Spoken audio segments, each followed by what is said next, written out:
Tonight, ahead of Veterans Day, I want to tell you a story. The life story of a man I met when I first came to town. A veteran of World War II, a father, and an all-around good guy. If there was ever a Hall of Fame of life, Bob Heiny would make it in on the first ballot. But of all the things he's done, and believe me, it's quite a bit, there's one thing that is still unfinished. He moves at 1,000,000 miles an hour. For a 95-year-old. You better get out of the way, boy. I'm a little dangerous.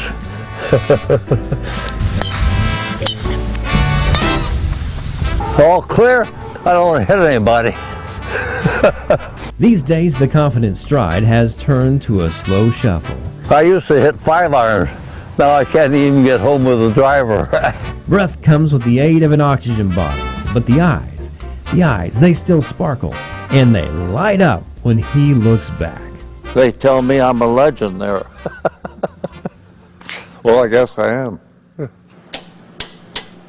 It was Shakespeare who wrote, "All the world's a stage, and all the men and women merely players. They have their exits and entrances, and one man in his time plays many parts." I just know I'm very lucky to be alive here. Very, very lucky. Bob Heiny is a man who has played more parts than he can recall. I never forget anything I remember. My family hear that quite a bit.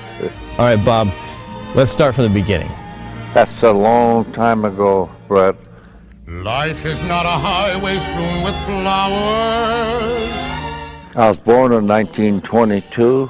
That same year, Al Jolson's April Showers hit #1. Warren G. Harding was president, and Heiny was a big name in Fort Wayne groceries.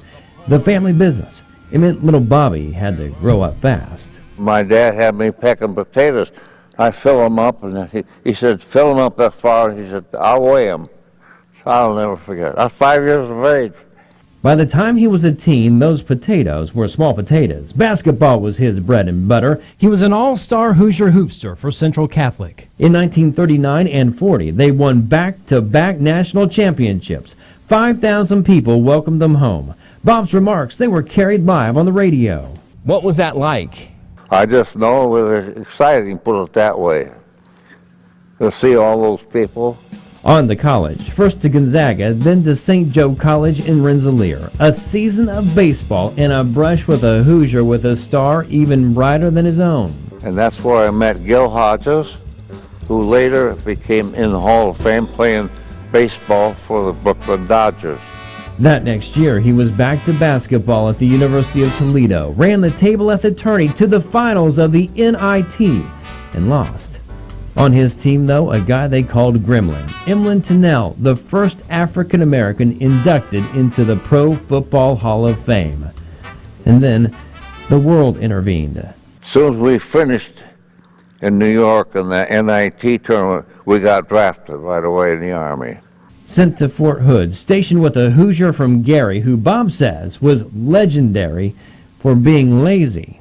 He spent the whole week underneath the barracks in the shade, goofing off. That indolent Indianan was future Pro Football Hall of Famer Hank Stram.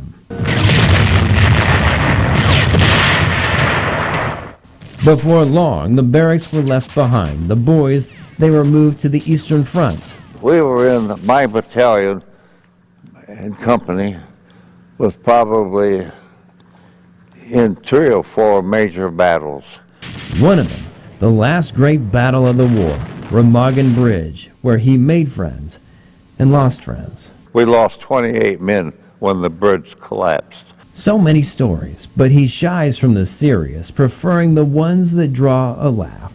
And we heard a noise, and he yelled, halt, and the noise stopped, but then pretty soon it started again. So I yelled, halt, the noise stopped, started again.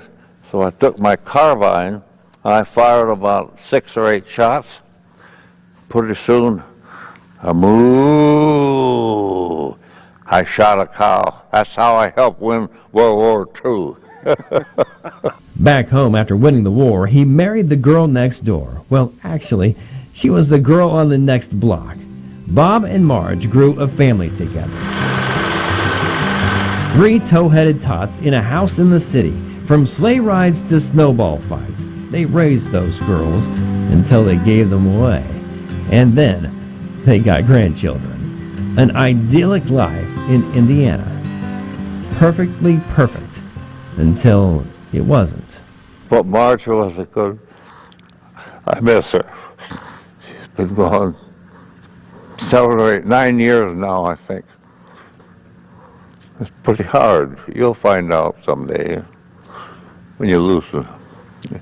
You want to be the first one to go, that's why I said. Not the last one. These days, the days start at the gym.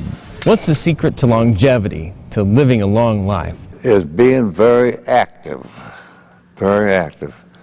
whether it's golfing or walking or whatever, and eating properly and drinking your martinis. Oh. It has been a remarkable life. No regrets, he says. Well, maybe one. If you could do one thing over, do one thing differently, what would you do? Probably stay in college and get a degree. I've been to 4 colleges and I don't have a degree yet. You suppose I could still get one? I'll bet you could. All the world's a stage. And Bob, he still has parts left to play in his Hall of Fame life.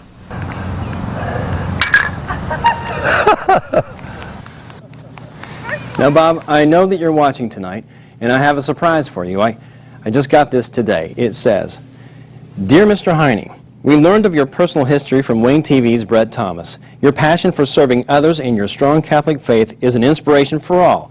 I am pleased to share that because of your exemplary example of paying it forward, the University of St. Francis will award you an honorary degree at our May 2018 commencement ceremony. Blessings and grace, Sister Elise Chris, President, University of St. Francis." Bob, you got your degree. I guess 5th time is the charm.